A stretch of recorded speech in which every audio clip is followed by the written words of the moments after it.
तो बेटा previous video में हमने रीड किया कि एरम ने बताया मुराद जो है वो नेचुरल डिसेंडेंट है क्रेजी स्ट्रीक का, प्राकृतिक वंशज है सनकीपन का, और उससे पहले उनके खानदान में कौन है? खुसरोव, अंकल खुसरोव, जो बहुत ही विशालकाय, बड़े से, इरिटेटिंग, चिड़चिड़े से और बेसब्र, असहनशील हैं और किसी को भी वो बात करने से रोक देते हैं ये कहकर इट इज़ नो हार्म, पे नो अटेंशन टू इट, इसमें कोई नुकसान नहीं है, इसकी तरफ ध्यान मत दो। चलिए आगे देखते हैं आगे क्या है।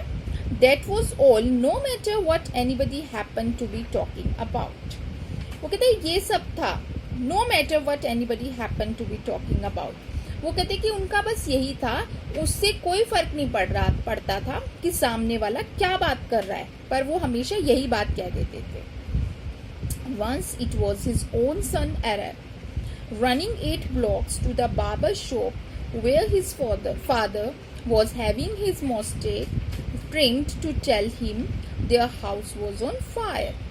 कहते once it was his own son Arab, एक बार उनका खुद का बेटा अरक जो है वो 8 ब्लॉक दूर से बार्बर समझते नाई की दुकान पर आया, जहां उसके पिताजी अपनी मूछें ठीक करवा रहे थे।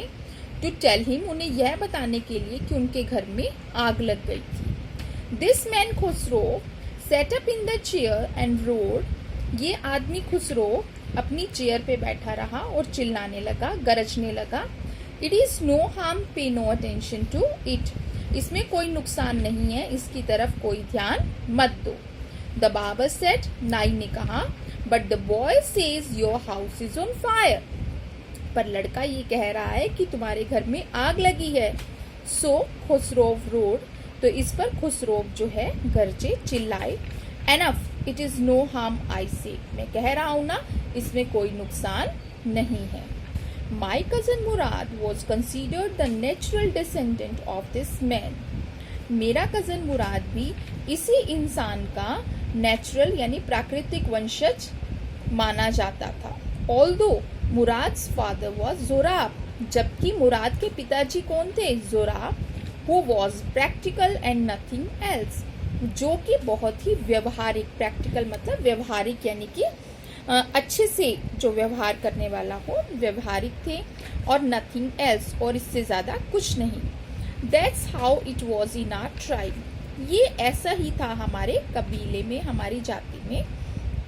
अ man could be the father of his sons flesh, एक आदमी अपने बेटे की फ्लैश यानी कि उसके शरीर जो है, उसकी बॉडी जो है, उसका पिता हो सकता था।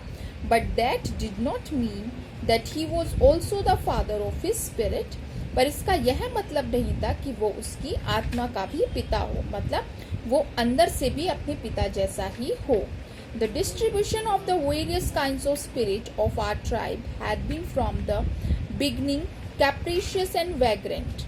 Distribution of various kinds of spirit, इस तरह से अलग अलग तरह की आत्माओं का जो डिस्ट्रीब्यूशन था हमारे ट्राइब में, वो इसी तरह से शुरू से रहा था। कैसा?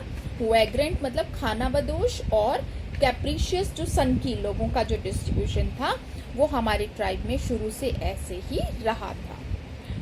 We rode and my cousin Mourad same, हम उस पर घोड़े पर सवार रहे और मुराद जो है, मेरा कजन मुराद जो है वो गाता रहा। For all anybody knew we were still in the old country where, सभी के जानने के लिए हम अभी भी पुराने गांव में थे। Where at least according to some of our neighbours we belonged, वो कहते कि कुछ पड़ोसियों के अनुसार हम वहाँ के क्या हैं? मूल निवासी हैं। We let the horse run as long as it felt like running, हमने घोड़े को हम दौड़ाते रहे जब तक हमें लगा कि वो दौड़ रहा था। At last my cousin Murad said, "Get down, I want to ride alone." अंत में मेरे कज़न मुराद ने कहा, नीचे उतरो, I want to ride alone, मैं अकेला इसकी सवारी करना चाहता हूँ। Will you let me ride alone? I asked, मैंने उससे पूछा, क्या तुम मुझे भी अकेले इसकी सवारी करने दोगे? That is up to the horse, my cousin said, get down. उसने कहा कि ये तो घोड़े पर निर्भर है। अप टू द हॉर्स मतलब ये तो घोड़े पर डिपेंड करता है। गेट डाउन, नीचे उतरो। The horse will let me ride, I said, मैंने कहा कि घोड़ा जो है मुझे सवारी करने देगा। We shall C, he said, उसने कहा हम देखेंगे।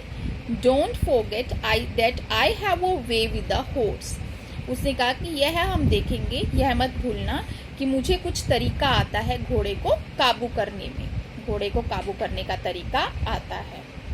Well, I said, anyway you have way with the horse, I have also, मैंने कहा कोई बात नहीं, तुम्हें घोड़े को काबू करने का तरीका है तो मुझे भी आता है। सो बेटा, in this video we will be doing up to here.